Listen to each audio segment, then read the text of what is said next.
Oh, just sort of just after a show, sort of backstage. Yeah, just ripping into the booze and pumping up tunes and that. And Judas Priest might be on the stage, so you just rock out to a bit of Priest. Rock out to some Priest. And go back to the bus and wild nights, hot and crazy days. Stand around the campfire, and because we carry a portable barbecue, and you're not exactly allowed to light fires backstage at festivals, but it's strategically lit inside of the barbecue, so we can kind of just say, oh, it's just cook up a few steaks and that, and just a bit of meat and just sit around. We've got the deck chairs there, and well, whatever you call them, fold-out chairs, camp chairs or whatever, camping ground stuff.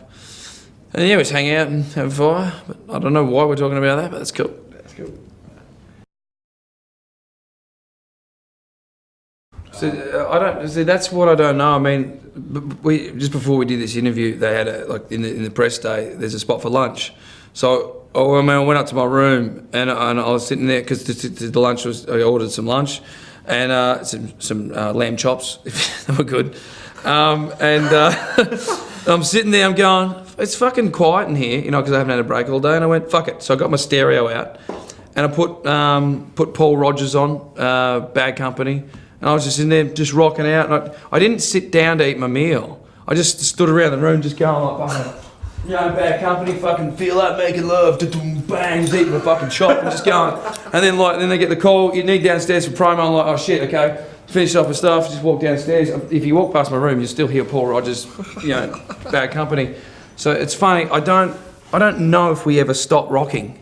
And it's so addictive. It's we've done it since we were kids. It's all we ever talked about. 6 years of age. I remember I got up one morning and turned on the music channel, and the first thing I seen was the Thunderstruck video. It had just come out, just been released, and I just went, oh, that's. I was shocked, and then I recorded it because I played it again. The guy goes, in Australia, we love that so much, we're going to play it again. So I recorded it on a VHS, and I just played it all day long, and every day we used to get up and just watch Thunderstruck and rock around the lounge room, pull all the cushions off the couches and jump around and rock out like the people in the video and in the big surrounding things. We recreated that in our lounge room with Thunderstruck on the TV.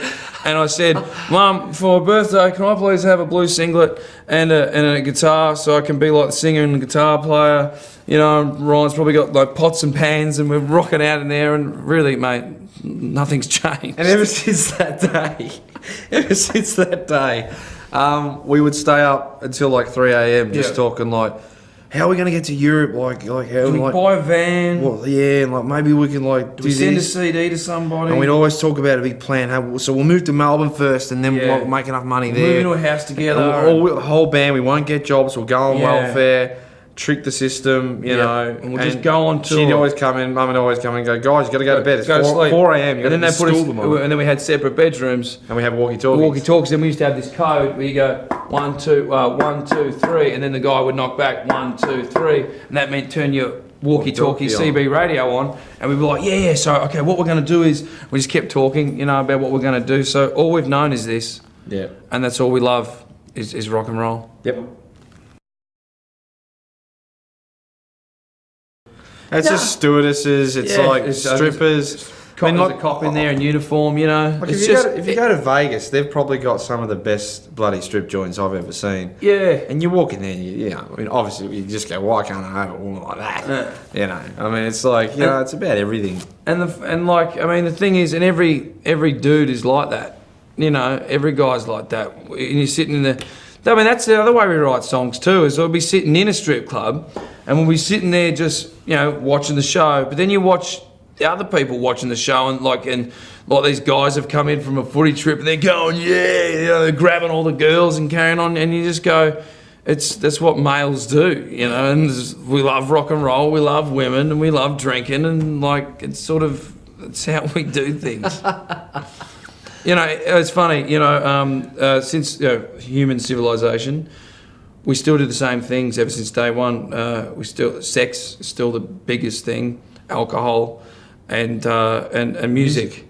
So technology, we've got iPhones and we've got satellites and all this kind of crazy stuff. We've made lots of technological advancements, but we still love rock and roll, sex, and alcohol the most. And that's what we talk. That's what we do.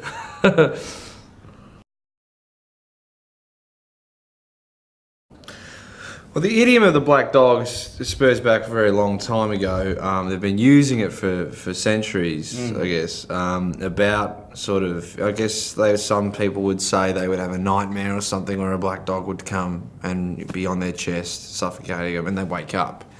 It's linked to kind of like a depression thing. Well, not really. Well, yeah, but that's not why we chose it. We chose it. We chose it because we decided as a band when we were very young that we're going to go on a crusade to do this, because the first place we're going to play a show at was the Lady Bay Hotel in Warrnambool, and we just got our songs together, and then it was torn down and taken away.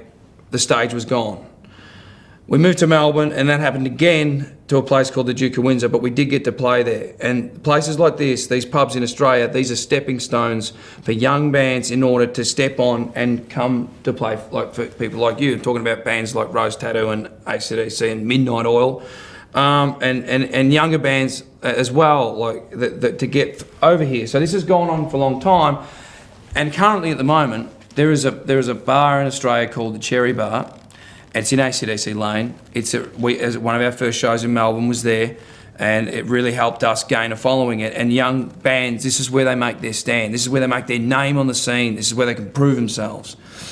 And so what you have is a little bar like this, and then this is happening everywhere, where a developer will move in and build a big high-rise apartment block, fill it full of people, and then they'll complain about the volume level, the noise of the dirty little rock and roll bar, where all the kids are making their dreams come true by playing, on this stage. And then the bar, it's David versus Goliath, but this time David loses because Goliath has more money.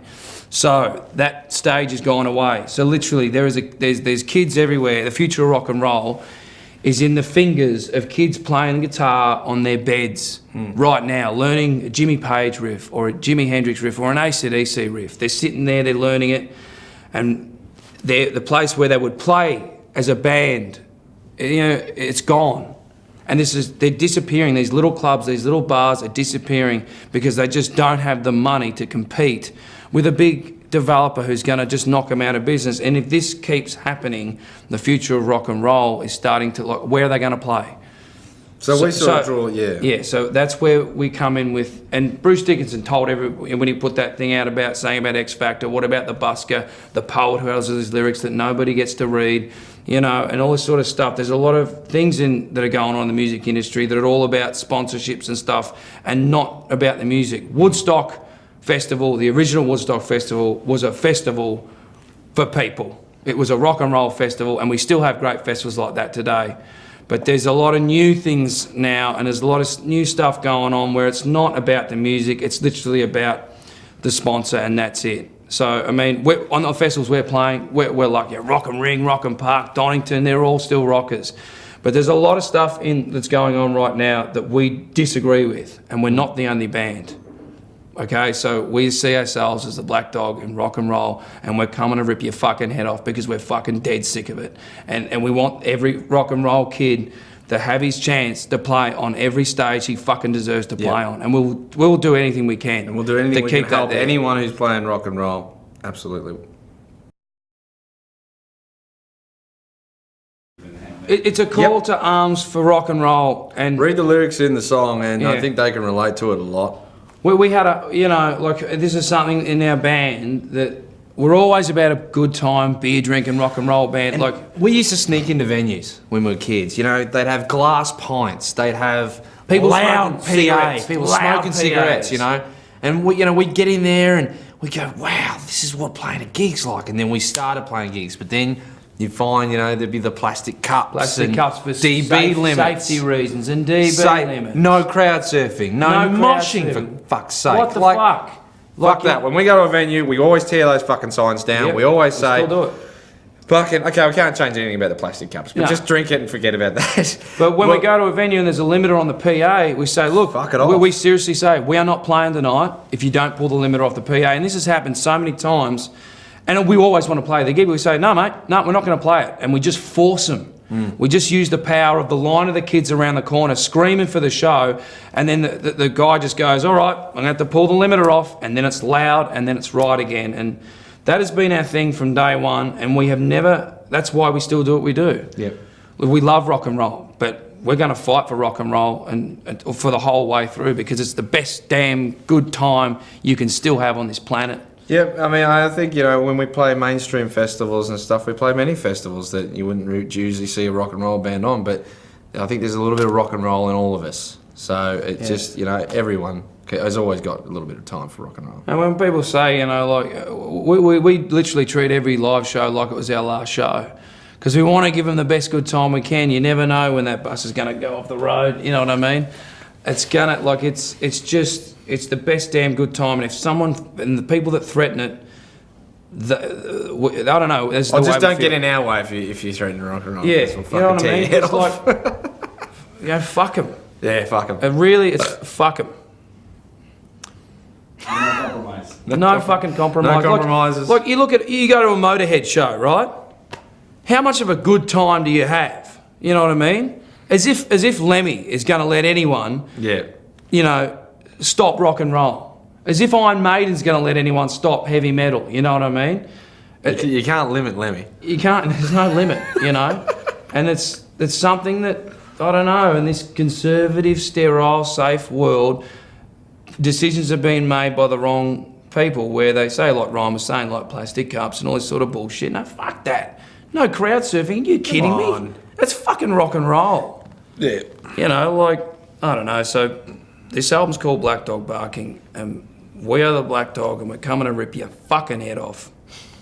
Yeah. Thank you.